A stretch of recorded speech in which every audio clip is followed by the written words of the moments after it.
Hello and welcome to therapy again. I just want to practice our coping mechanisms once again, just like we practiced. Alright, so what do we tell ourselves when we have those negative, intrusive thoughts disturbing our peace of mind? Add to cart? No.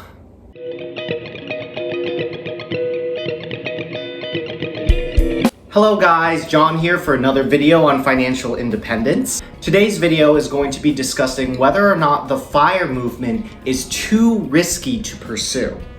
Now, I've gotten this question a lot when I talk to my friends about FIRE, and they say, well, John, what if your investments run out? Isn't it risky to just depend on your investments? What if you have an emergency?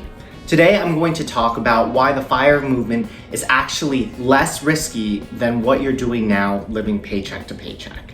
So the common argument against the FIRE movement is that people say that it is too risky to live just off of your investment accounts. People are afraid that their investments may not last, and therefore they decide not to pursue FIRE in the first place. Another argument against FIRE would be, what about a financial emergency? You know, medical bills come up, car accidents happen, you could have a divorce, and furthermore, it's not like the stock market is immune to crashing, and neither is the real estate market. So this begs the question, is the FIRE movement too risky?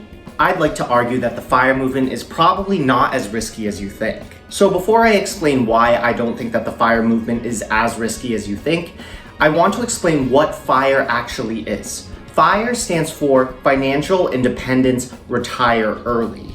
This implies that you have financial independence, which means that you don't need a paycheck to pay for your expenses. In order to do this, the people of the FIRE movement follow what's called the 4% rule. This is the concept that you can draw 4% of your principal in your investments, and as long as the market keeps growing at the historical average of 7%, you should, in theory, not run out of money. And in doing so, you should be able to live indefinitely as long as you follow that rule. But there is a misconception that the FIRE movement means retiring early. It does not. It means that you have the option to work if you want. It also means that you have the option to travel if you want. It also means that you have the option to do whatever passions you want to do. The FIRE movement does not necessarily mean retiring early. And here's the thing, regardless if there's a stock market crash, a real estate crash, you have a financial emergency, a divorce, whatever, you could just go back to work. Our society has been taught that financial security means having a good paying job and living off of a paycheck. And because we have been taught this and only this, we have financial illiteracy that spans from generation to generation. If you can understand the concept of investing and making your wealth grow for you, this is much safer than depending on a job that might not even be there. Just in the year 2020 alone, we saw so many jobs just get crushed.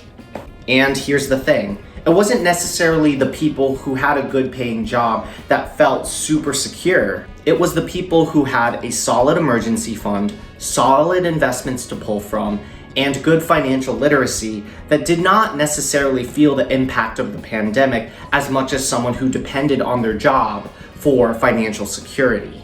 I would argue that everyone should be taught about the concept of financial independence because it is much more secure than depending on a job that might not even be there 10 or 20 years into the future. But John, what if I run out of money? While it is possible that you end up withdrawing more than you anticipated, a lot of people who even achieve FIRE in the first place have this I can mentality and have a type A personality that enables them to be strict on their budgets. They've been strict on their budgets in order to achieve FIRE. So these types of people that do achieve FIRE tend to not go over their budget, or if they do go over their budget, they tend to compensate the next month. And again, if worst comes to worst, you can just go back to work. Financial independence is all about options to live the life that you want to live.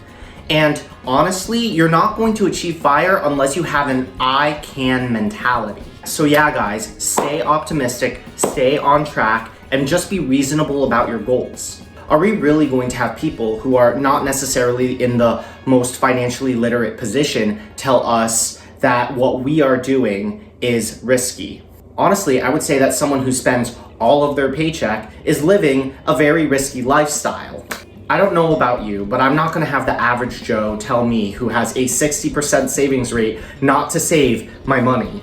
Saving money is how you get financial independence in the first place. That's what makes you secure. The concept of FIRE is about taking control of your life and not having your finances control your life. It is so important to make that distinction in order to achieve FIRE in the first place. I'm not gonna have someone who's only saved X amount of money tell me, oh, you saving $50,000 is too risky. Me saving $50,000 is too risky?